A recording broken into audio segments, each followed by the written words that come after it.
So, I don't follow the news that much. I didn't even know this existed until today, till I saw like something made on it by Vice. That House Bill 479, that they retracted the citizen's arrest. I mean, they changed the law. And basically, if I was at the Metro Mall with House Bill 479, no power of citizen's arrest, I might arguably be ineffective. I mean, I could still trespass you and terminate your trespass because it didn't seem to address, 16-3-24, which allows me to terminate your trespass. But if I saw you sell crack or marijuana or sell something stolen on the property, the only thing I would be able to do is trespass you.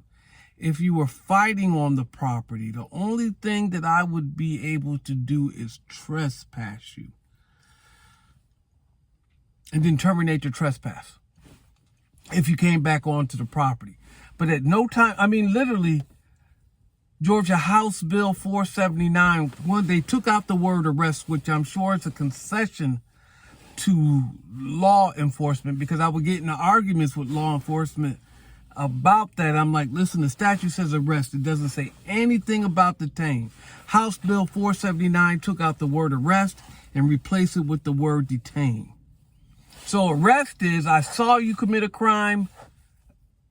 I'm accusing you of committing crime because I saw you commit a crime, and I'm arresting you. I'm arresting your movements. I'm not allowing you to move, right? Or I can take you into custody, which, I always advise people against.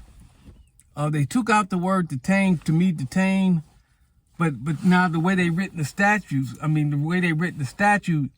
detain is actually kind of correct, because you can hold someone in very limited circumstances, mostly, pertaining to restaurants and retail. If you suspect someone, if you merely just suspect someone of attempting to commit some kind of theft, some kind of shoplifting, the misuse of UPC codes or sales receipts. That means you take the UPC code off a $400 item and you replace it with one from, say, a $50 item. And so you can get the $400 item for $50. I mean, so, I'm thinking along those lines, or refund. You're trying to refund something and you're using a different receipt, but it all has something to do with theft. It has nothing to do with, say, fighting, drug sales of illegal, stolen property. It has nothing to do with any of that.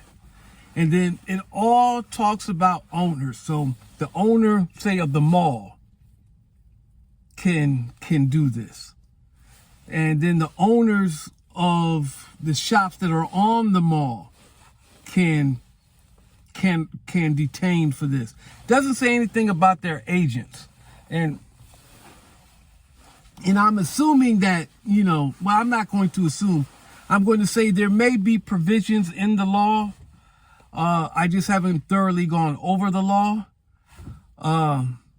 for their agents to be able to detain for shoplifting, retail fraud is Michigan, for shoplifting, misuse of sales receipts and UPC codes, suspected shoplifting, et cetera, for restaurants it's dine and dash, theft by taking, which would be dine and dash and things of that nature. But, for most things, you can no longer arrest. They've taken that ability away from you. You can no longer detain. Now, in the case of a forcible felony, you could use another statute to come to defense of others. But,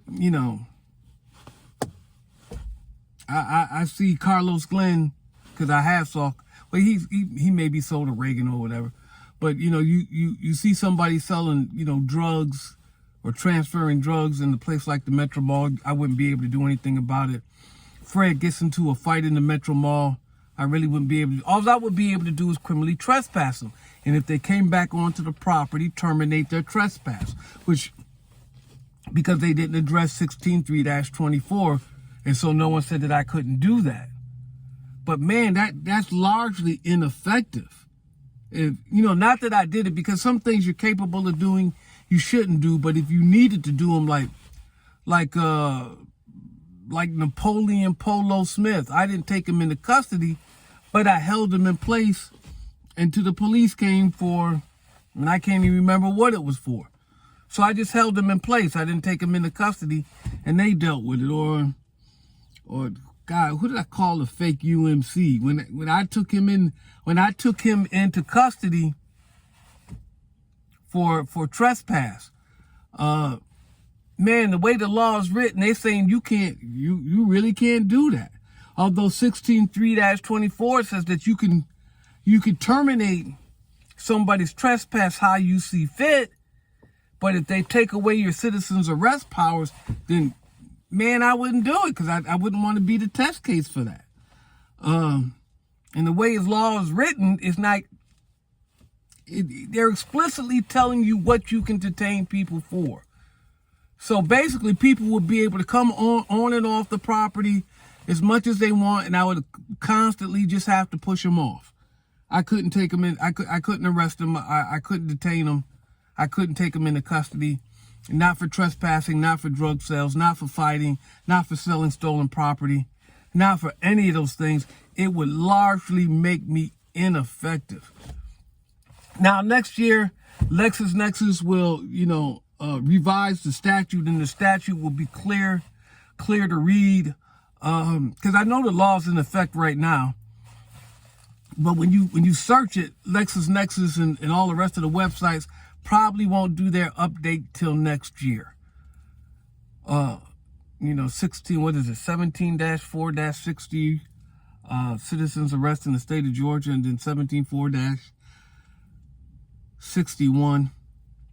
So my channel is definitely a historical document. It was before, and now even more so, because of the things that I was capable of doing, I wouldn't actually be capable of doing. And literally, the way the law is written, as far as I'm concerned, I would be ineffective on the property, and hell, I probably, to me, there would be no point in doing anything. And if you're working security or anything along those lines now,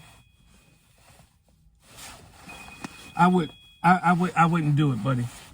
I wouldn't do it. All right, I get back at you. I got to answer this call.